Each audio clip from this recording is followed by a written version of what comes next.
Can you believe it? Miami Dolphins break a franchise record and score 70 points. 70 points Sunday afternoon in defeating the Denver Broncos 70-20. Before I get started, you do like the content of this particular video, go right ahead and hit that thumbs up, and also feel free to subscribe as well to my channel. That would be awesome. That would be very awesome. Not just awesome. That would be very awesome. So let's get started, guys. Now, whenever a team scores a lot of points in an NFL game, of course, the NFL fans will fall into two categories.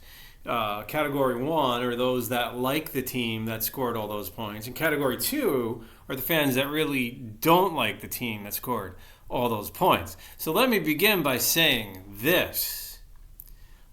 Every scoring play for the Miami Dolphins was completely 100%, shall we say, legitimate. Not much really at all coming off of turnovers. Now, the Broncos were sloppy, and the Broncos did turn the ball over at least once, that I'm thinking, which was very careless. And the Broncos did not look good, that's for sure.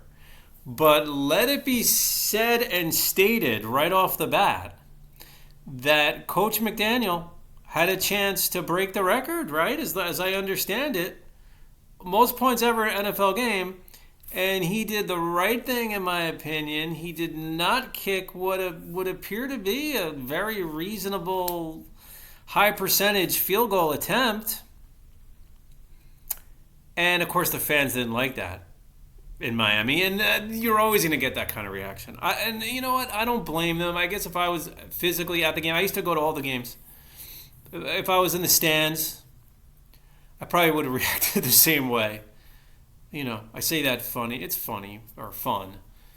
But Coach McDaniel gets a thumbs up. He did the right thing. He did the classy thing, and he didn't add to the 70 points at the end of the game.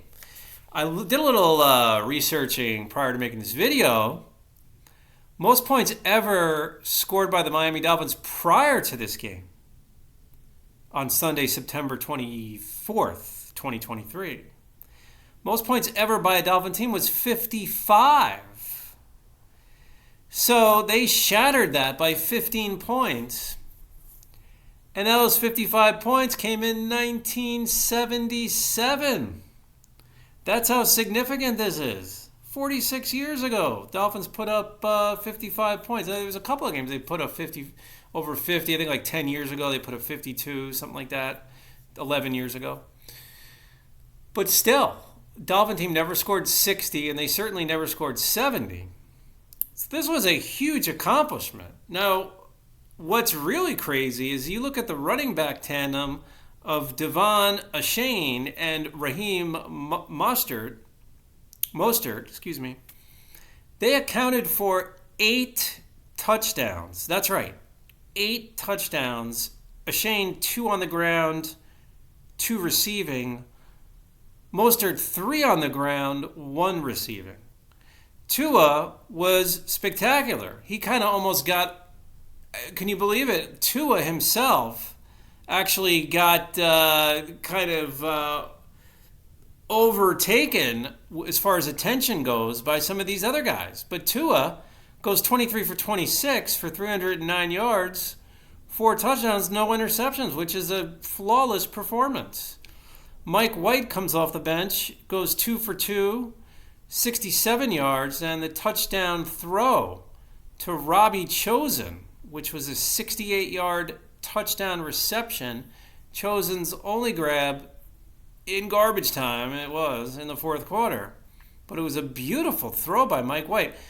I don't want to get really off subject here, but Dolphins should be happy to know that Mike White is your backup. Because remember, this guy put up some numbers.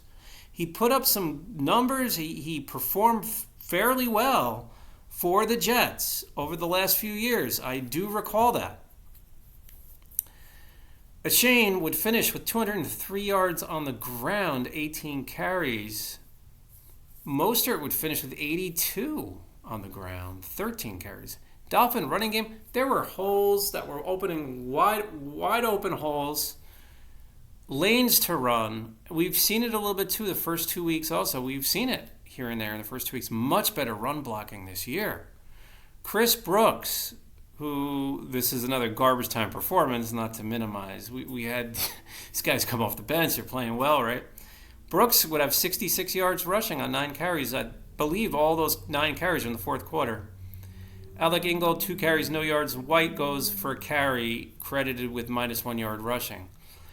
Tyreek Hill, like, what is not amazing about this guy? This guy is so unbelievable.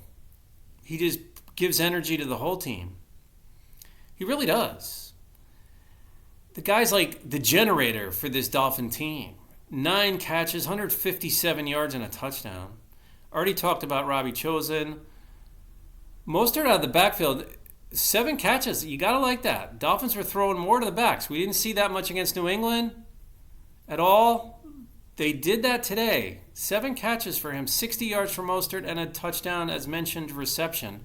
Braxton Berrios, 2 catches, 33 yards. Achane, 4 for 30 and the 2 touchdown receptions. Durham Smythe, 1 for 15, and River Craycraft, a catch for 13 yards. Dolphins will play on the road in week 4 against division rival Buffalo Bills. That's right, division rival Buffalo Bills, who are 2-1, very good team. Can you believe that through all the craziness and all the Dolphin highlights that Russell Wilson actually threw for 300 yards? He would. 306 yards and a touchdown and an interception. He really, statistically, he didn't really play that bad. 23 for 38. Javonte Williams, in fairness, I will go over the Broncos statistics, but the Broncos need a lot of work. And, you know, they played really hard their first 2 games. They played hard today. I mean, they were playing hard. But they barely lost their first and second game by a point, I think, to the Raiders, and then maybe by like 2 points last week or something like that against Washington. Javonte Williams, 11 carries, 42 yards. I will give them props here and go over their numbers. They ran the ball okay. Jaleel McLaughlin, 5 carries, 15 yards. Samaje Perine's been around the league for a little while, 3 carries, 9 yards. Marvin Mims, a carry, 3 yards.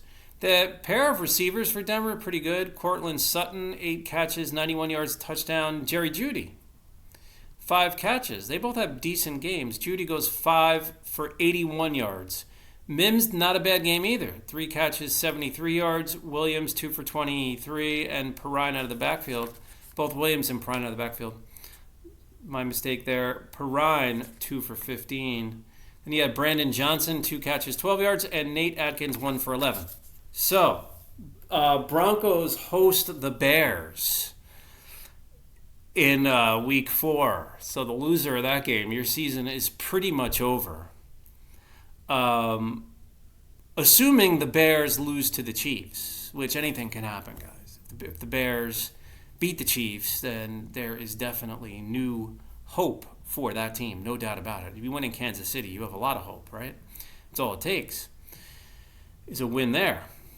Tough place to play. But anyway, Dolphins, this will be a huge game against the Bills. Looking forward to it. They looked fantastic today. Better days ahead for the Broncos. I mean, Sean Payton just came over there. They're basically rebuilding. He's a heck of a coach. He's won a Super Bowl, as we all know, with the Saints a couple years back. So let's try to keep this going. I mean, unbelievable. 70 points. Let me know what you think. I will talk to you soon, and bye for now.